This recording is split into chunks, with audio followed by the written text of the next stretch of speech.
So there's things that we do to structure it so a screen reader can read it properly. Well, actually, when we design that way, it becomes inclusive for everybody. Welcome to Talk Learning with me. I'm Joseph Diaz, an instructional designer passionate about connecting with others and exploring the field of learning and development. In this podcast, we dive into topics like education, learning science, facilitation, behavior change, and other skills related to personal and professional growth. If you're looking to connect with other lifelong learners and discover new insights from talented learning professionals, this show is for you. I've been looking forward to sharing this episode since we first recorded in January, and I'm thrilled to finally bring it to you. Today, I'm joined by Dr. Nicole L'Etoile, a dedicated learning experience designer and passionate advocate for accessibility. Nicole specializes in creating accessible and inclusive courses that drive impactful learning experiences. And if this conversation sparks your interest in accessibility, Nicole's Making Online Content Accessible for All course is the perfect next step. The next cohort starts April 7th, and it's a great way to deepen your skills in making learning experiences truly inclusive.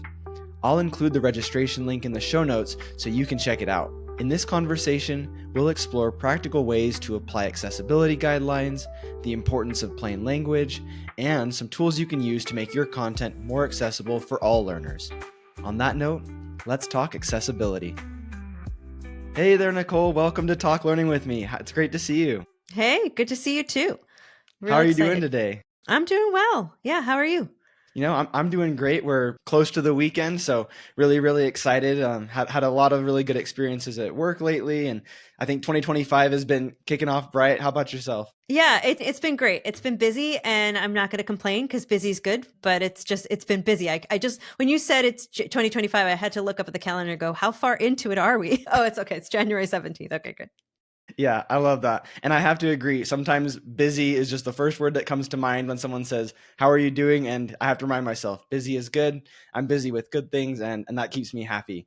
But before I get too derailed, Nicole, for those who are meeting you for the first time, would you mind sharing a little bit about yourself and maybe your background on accessibility? Yeah, of course. So the title that I'm using today, let's just think of that. Like, what title am I going by? Some days I'm a business owner. Some days I'm a consultant. Sometimes I'm a freelancer, but I'm a learning experience designer. I guess if we summarize the whole thing, who focuses in on accessibility and accessibility consultant and professional. And the background, it's just really being focused on how do I make digital content and digital experiences, learning accessible for everyone. And that's been the focus. Wow, that's really cool. And what is it about your career that led you to this specific focus in accessibility? Were there any experiences in particular that stood out that made you really want to hone in so much on making experiences accessible to other people? Yeah, and I had a conversation earlier this morning. I had a coffee chat with someone that I met on LinkedIn who has a passion for accessibility as well, coming from the university. She's at ASU. She's wonderful. And we were just chatting about what brought us to this.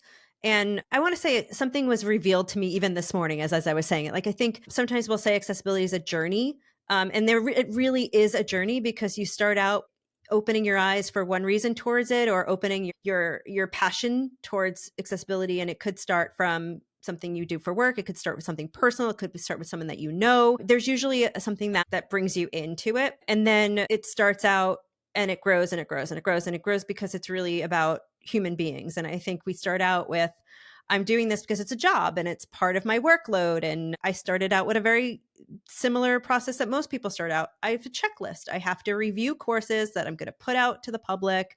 And I work with a team of instructional designers. As the LMS administrator, it's my job to review quality assurance, make sure that we check all those boxes. So it really starts out with that. And then as you learn more and dig into it, it's so much more. And we'll get into that. I don't want to reveal everything in this introduction, but yeah, for me, it started out as part of my job and it has grown into more of just the way I work in everything I do now, not just the tasks.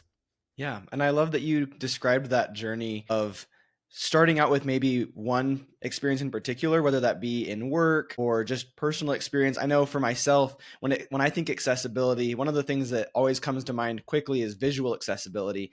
I wear glasses or contacts, and without them, I'm pretty much blind. And so I think visual accessibility is something that I'm constantly thinking about. And I actually was reminded of an experience as you were just talking. I remember I used to be a Spanish teacher, and I remember one time I was in the classroom with my students, and I was writing some different grammar principles on the whiteboard. And I noticed that one of the students was totally checked out. And I asked him, I said, "Hey, do you have any questions? Is there something that's confusing you?" And he said, "Well, I'm actually colorblind, and you're writing in a red marker on the whiteboard, so I can't see what you're writing." And that was probably one of my biggest initial exposures to accessibility, because he had been through about 4 weeks of class with me and had just never said anything about the fact that he couldn't see when I wrote in red marker. And I was so taken aback. I thought, oh my goodness, I can't imagine what an impact that had on his learning experience, that he couldn't see probably a good half of the things that I was writing on the board. So I love that you described that journey, that it's not like all of a sudden one day everything we create is accessible, but it really is this process of becoming more aware, being exposed to new guidelines and accessibility principles, and then incorporating them into our everyday work. Yeah, and in your story, someone they shared it, they verbalized it to you, like so. Not everyone can do that or does that, so that's part of that journey. If someone shares it with you, you say, okay, now I know a little more, and then um, asking the questions or being able to be vulnerable and say, I don't know what I don't know, and then start asking even more questions. So maybe that opens up the door of, okay, I've been writing in red marker. What else have I been doing that might not be accessible for my students? So you start to kind of hone in and pay attention to that, because not everyone's comfortable talking about it or sharing it. So Yeah. those little things that people share with us are super helpful, and then that usually sends us on a, well, what else am I doing? What could I be doing better? Yeah, that's a really important call out, that not everyone's going to be comfortable raising their hand and saying, this isn't working for me. This isn't accessible to me. And you make a great point. My student didn't say anything for almost a month until finally I asked him what's going on and he pointed it out. And so you described that you wear a ton of hats as a freelance worker, a contractor, learning experience designer. And I'm just curious, in the day-to-day work that you're doing as an LMS admin and reviewing content, what do you love or look forward to the most when it comes to your work in accessibility? Yeah, I think there's so many layers to it. And right now, I'm not in a position of an LMS administrator. So when I come to the work, I'm designing. So if I freelance work, I design mostly at the university level as an instruction designer. And so I bake it into the design. So I know what I'm looking for. I know that I need to look for certain things before I start. Before I create the content, if I want interaction, I know that it has to be keyboard operated. I know that it has to be navigated a certain way. So I won't design it if it doesn't meet the criteria from the start. So, that's an approach, which I do enjoy, having the knowledge of the web accessibility guideline standards, and specifically knowing, am I looking at perceivable, operable, understandable, robust, the four principles that guide the work? I think of it as the framework to help us make things inclusive, to make us digital content inclusive. So if I have those and I know them, then I can design interactions accessible from the start. I can do color designing and make it perceivable from the start, things like that. And so that's one approach. When I maybe review, evaluate, or audit the work, having knowledge too of what should I start with? What's the barrier? What do I manually look for?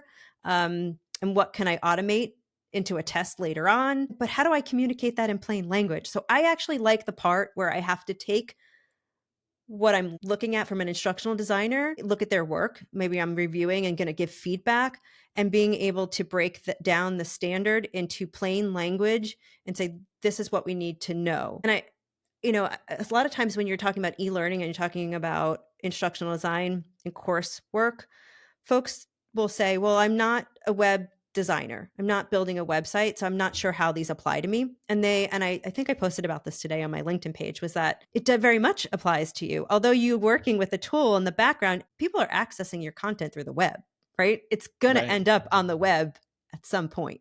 it absolutely applies. Did I Yeah, answer the question? I don't know what. absolutely. Yeah. And I think you almost read my mind there, as well as I was thinking about, you've mentioned these web accessibility guidelines, and well, why does that apply to creating learning experiences? And you mentioned kind of two aspects of your work that you love. Was, you mentioned when you're the one creating the learning, this is something you've been so entrenched in that it's almost second nature. Instead of thinking about, okay, what are the web accessibility guidelines again? Let me go pull them up and look at what are the rules and guidelines. It's something that you're thinking about. Is this content navigable with just a keyboard? Is the visual contrast enough for somebody to see what I'm trying to share? And you're thinking about, is the audio actually clear enough that somebody could hear it if they weren't able to see the screen? And you're thinking about these things. It's second nature. But then the other side of the coin is also when you're doing those audits. And I can see why that would be so fulfilling, because it's almost the exact opposite. Instead of it being something so innate that you just do it without thinking about it, you can't just say, hey, I reviewed your content and you broke accessibility guideline number 3.2 and number 4.6. That's not going to really be meaningful feedback for other designers. So I love that you also mentioned, when you're doing those audits, you have to think about, how do I put this into plain language so that anybody could understand why this isn't accessible and what we need to change so that our target audience, our learners, can really interact with the content that we're putting out there. Yeah, absolutely. Yeah. And so the guidelines, it's nice to know, like if you see a 1 at the start, I know I'm looking at something that's perceivable. It's nice to know if I see a 2 in front, I'm talking about operable. It goes in order. If I see a 3 in front of it, it's going to be understandable. If I see a 4, it's robust. So that kind of helps people, to think about it when you're like, well, if you see that language, what we're talking about are these things. And then to be able to have one-on-ones, like maybe you and I like would meet, and we could say, well, it's this guideline, it's this failure. This is what you can do. I take screenshots of what I'm looking at, and then there's always a recommendation that follows. Yeah, that makes a lot of sense. And I love that you're so in tune with those guidelines that just from seeing the number, you know exactly which section of the web accessibility guidelines the feedback is coming from, or the challenges, and you're able to quickly draw those lines. And I know that you've had a really huge accomplishment lately as well. You earned your CPA, CC, or CPAC Mm-hmm. certification. And so I thought that was really cool that you took the extra time to really dive in. And I know that a lot of people maybe don't have that expertise or that depth of knowledge that you have, having earned a certification. And so I'm curious, when you think about web accessibility guidelines, as a novice, someone who doesn't see that 1 and just thinks straight to the next line, what advice would you have for somebody who is thinking, I want to get more involved with making my content accessible, but I don't know where to start? There are so many guidelines. What is kind of a good way to kind of start off, maybe in the kiddie pool, before diving into the deep end and really being involved in every guideline? Yeah. So back to the conversation around journey, I, started this journey 3 years ago. So, I would guess in the accessibility professional world, it's kind of like newbie, right? Like I'm on the newer side here. And Yeah. when I started out, it was, again, I would look at like, this is my checklist from WebAIM. I went through training from WebAIM, and they're out in Utah where you are, aren't they? Hey, Yeah. that's awesome. So they would kind of say, look for these things and start this. And so it starts there, and then it goes. But back to, I think the question around where do you start CPAC? Well, I'll go to CPAC first. So the core professional to get the certification as an accessibility professional. And the reason I wanted that was because it goes beyond the standards themselves, right? So it's not becoming an expert in every single standard. It is understanding, um, this is how I look at it. It's understanding the why behind the standard, and Mm, why we have the standards that we have. So you get to learn about the disability models, right? The frameworks that people approach the work. Am I coming to this from a social model?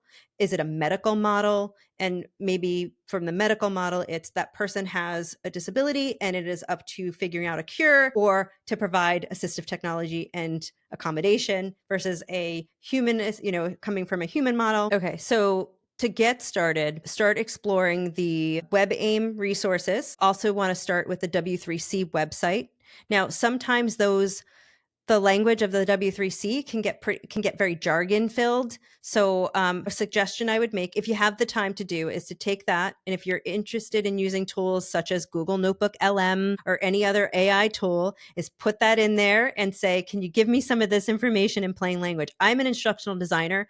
I'm an L&D professional. What would I need to know and how would I apply these? So it would then give you some things that you might focus in on, right? And there are the basic things that you'd want to start with. So looking at the resources on WebAIM, looking at the W3C, following other professionals on LinkedIn who are providing little tips, and LinkedIn Learning has a bunch of free courses that you could get started with as an intro. I also share a resource. It's a curated list. It has some free and some paid.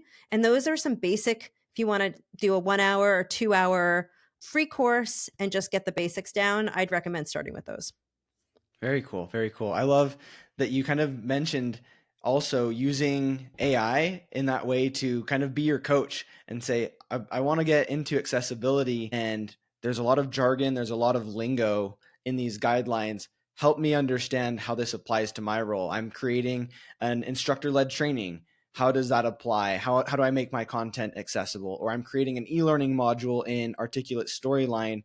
What is the application for me with these web principles? It's not just web design. I don't have to just be a web developer to think about accessibility. So I thought that was a really cool application. And you mentioned your LinkedIn content. One of the posts that you shared recently that really stood out to me was you helped break down the jargon of plain text. What does that mean when we use plain text? And you mentioned a really cool tool, which was the Hemingway editor, taking content and putting it through the Hemingway editor and looking at the readability. Am I writing at the level of a fourth grader, a seventh grader, or is this language so robust that it's going to go over a lot of people's heads? And I thought that was such a manageable way to say, is my writing accessible? Am I putting out content that other people can understand, or am I getting so caught up in what I know and what I'm an expert in that I'm just talking at too high of a level for most people to understand? So I really love that there are tools out there and frameworks that we can use, like Hemingway, like ChatGPT, or Google Notebook LM that you mentioned, to say, help me take these accessibility guidelines and make them relevant to my work so that I can see, am I being accessible in my content creation? Yeah, yeah. And I would kind of add to this a little bit too, because when we talk about it from instructional designers or content developers, we start to think about, well, how does it apply to my work?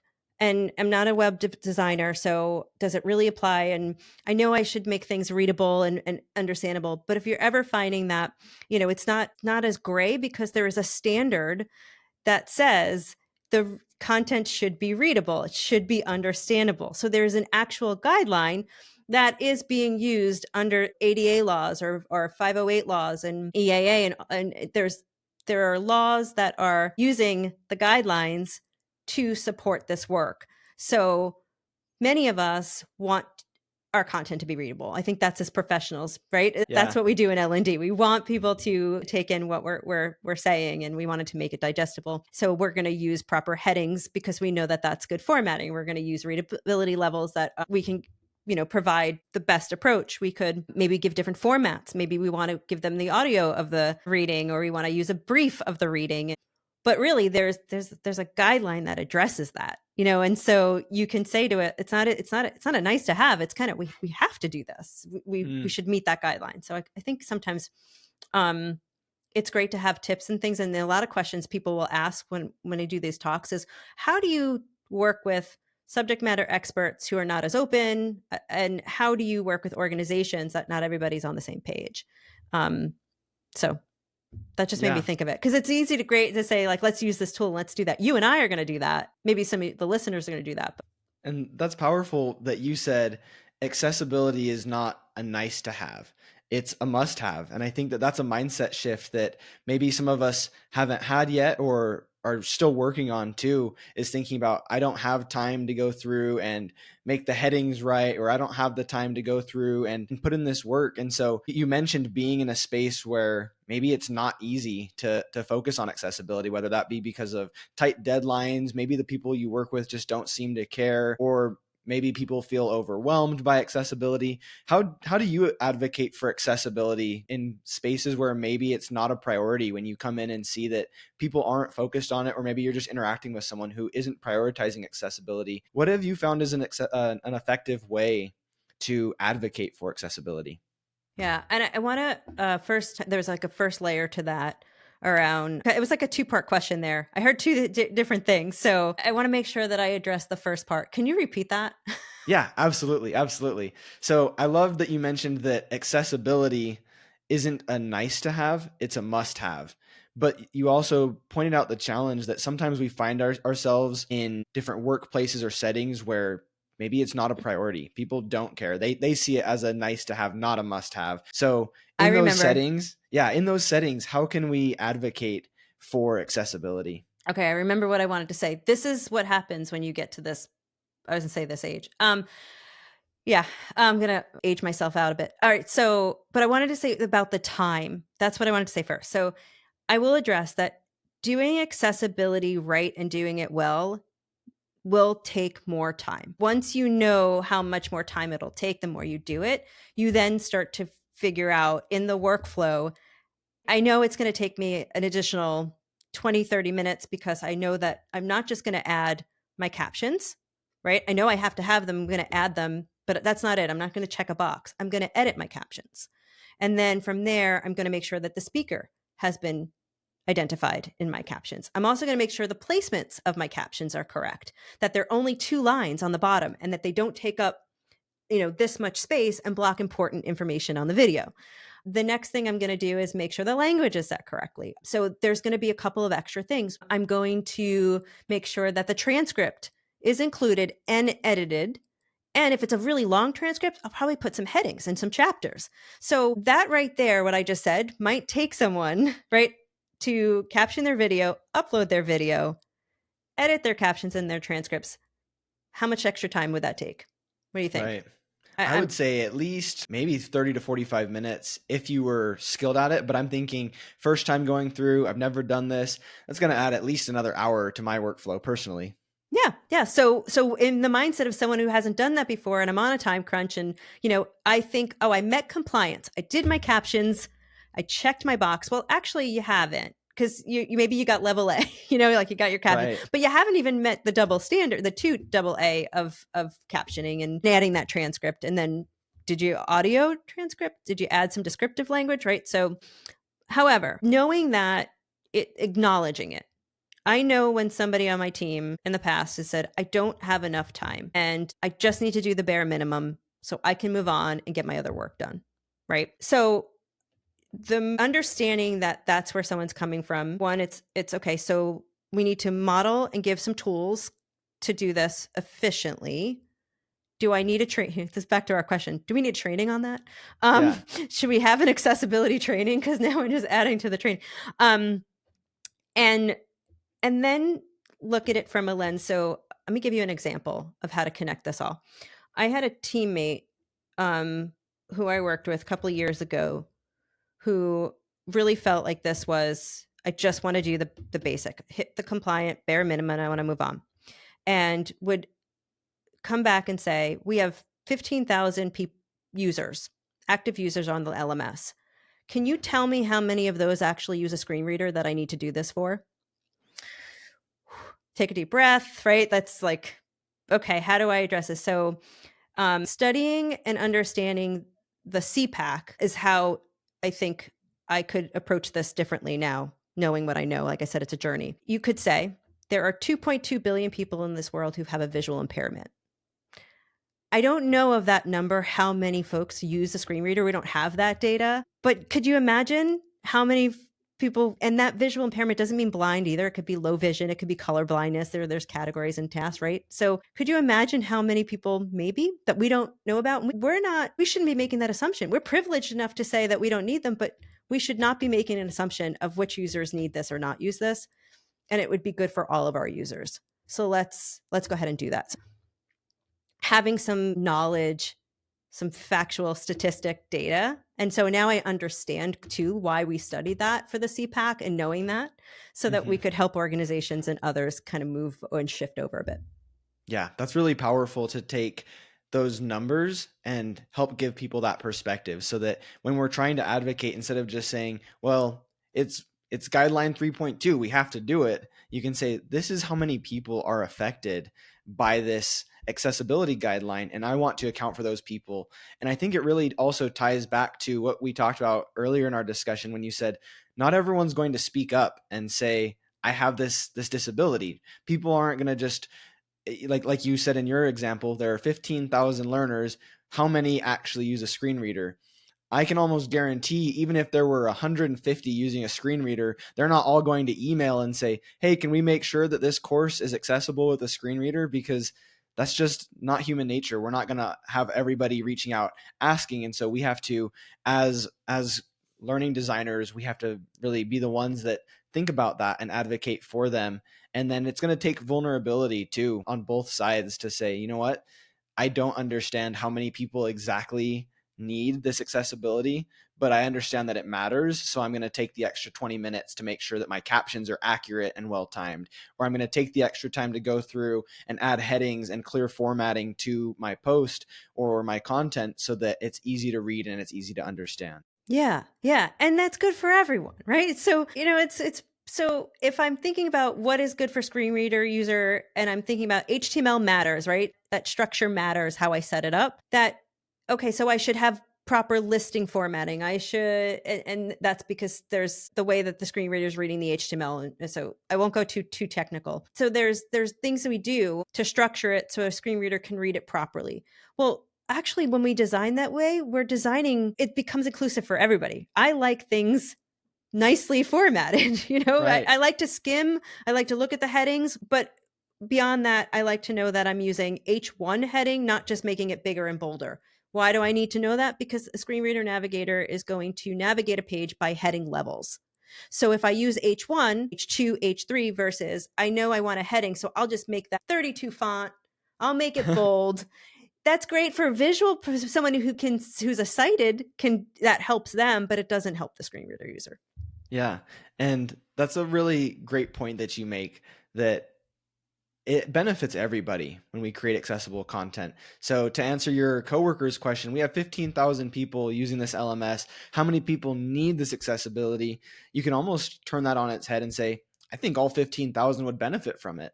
It's not to say that all 15,000 need the accessibility, but no one's going to be mad if there are really great captions on the video. No one's going to be upset if the audio quality is great. No one reading an article or a post is going to be frustrated that it's easy to skim and find the content you're looking for. So you have to kind of open your mind too and say, this isn't just for the people who need it. This is for the benefit of everyone who interacts with the content that I'm creating and working with. Yeah, I'm smiling because I love that response, Joseph. Like, I think that's a great response, and I think sharing that is going to be really helpful for everyone. Thanks. I Yeah, love that. absolutely.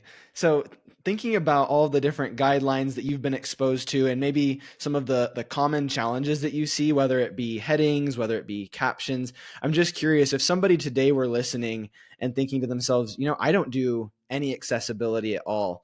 Do you have a favorite guideline or maybe principle that you would say, start with this today? What would be a good starting point for someone who doesn't do any accessibility now but wants to get started in their work today? I want to pull up the course that I have, making online content accessible for all, because I actually start out with Perceivable, and Perceivable is the first one of the guidelines. But it's like, imagine you create a course or you create an e-learning module, and nobody can see it, nobody can read it, right? So I mean, so then that start there. Can they can they can they read it? Can they engage with it? Like, start with Perceivable. Did you see I posted the personas?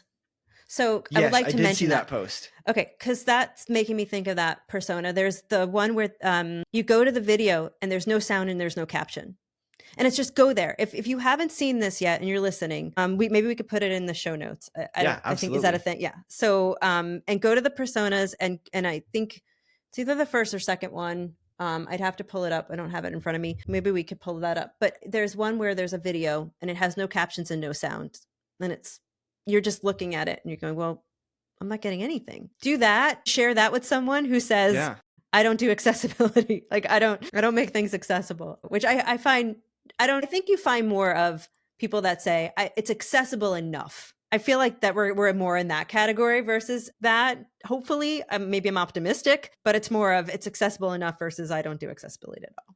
Yeah, I think that's a great distinction, that there's probably not people out there saying, I don't want to make anything accessible or I don't care. But yeah, is it accessible enough versus are we really taking the extra time and effort? And so, Nicole, I think this has really been super insightful to just think about how accessibility goes beyond just looking at guidelines, but like you mentioned, it's looking at the why of different accessibility principles. It's making sure we're using plain language so that content is understandable. We're thinking about, is my content perceivable? Can somebody look at this? Is it easy to see? Is it easy to read? Is it easy to understand? When we're taking the time to create videos, are we making sure that the captions are accurate? Are we making sure that they're accurate? And then you've talked about some really, really great tools like the Hemingway app. You've talked about other resources and websites. And so I'm curious, are there any resources or beginner tools that you would recommend somebody check out today to implement into their workflow?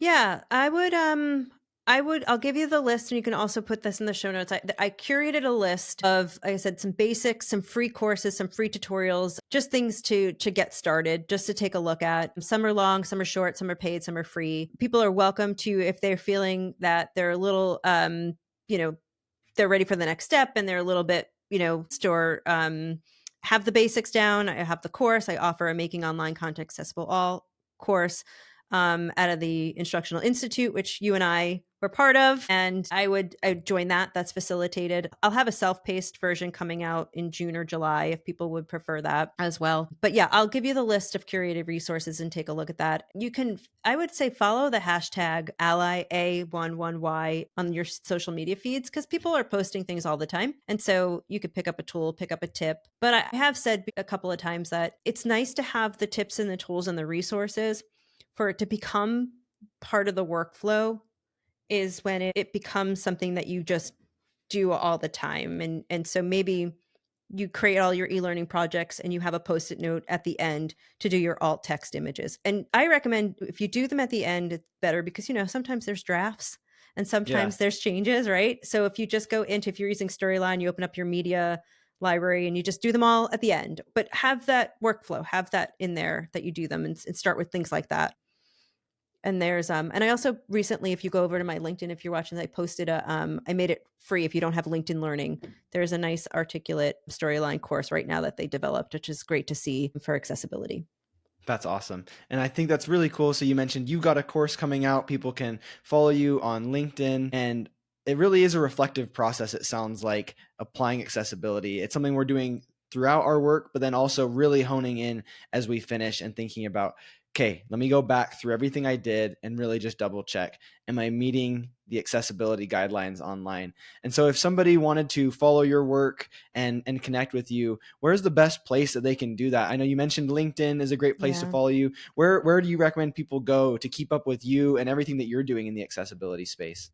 That's probably it. That's what's like the really right now that's it. I'll probably put out some things that I'll do presentations, or usually that's where I keep everything up to date. I have a newsletter so I can put that out and share it if you want to get more targeted. I don't send you a ton of information. I just every once in a while updates on the next course or the next thing that's maybe I'm presenting somewhere and you want to attend.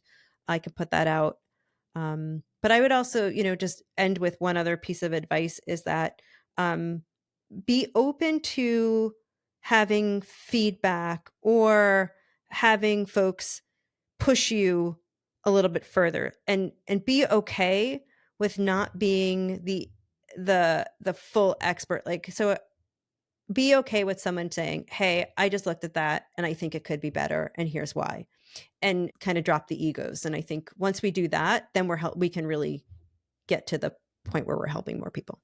Yeah, that's awesome. And I will make sure to link your LinkedIn profile, your newsletter, and all of the amazing resources that you have shared with us today. It's been so insightful to hear and think about that journey. I think, Nicole, you and I are both runners. So when it comes to accessibility, it's definitely a marathon. It's not a sprint. It's not a 100-meter dash that I'm going to be accessible today and it's over in 10 seconds or less. But it really is this long-term journey of consistently working at it. And like you said, being vulnerable, being open to getting that feedback and learning and growing from those mistakes, from those challenges. So thank you Yeah. so much for really helping expand my understanding of accessibility, pointing me in the right direction, and sharing that with our listeners as well. Yeah, well, I really enjoy talking with you. You know that. And anytime you want to talk, we could, I love everything you're doing. Your book club. If anybody's out there that hasn't joined Joseph's book club, it is fantastic. You should do that.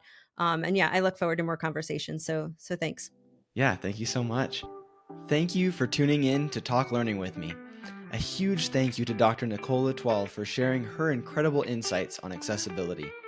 Today, we explored how to incorporate accessibility into our workflows, why it's essential for everyone, and practical resources to help you get started. If you want to take your accessibility skills even further, be sure to check out Nicole's Making Online Content Accessible for All course. The next cohort kicks off on April 7th, and it's a fantastic way to learn how to design inclusive learning experiences.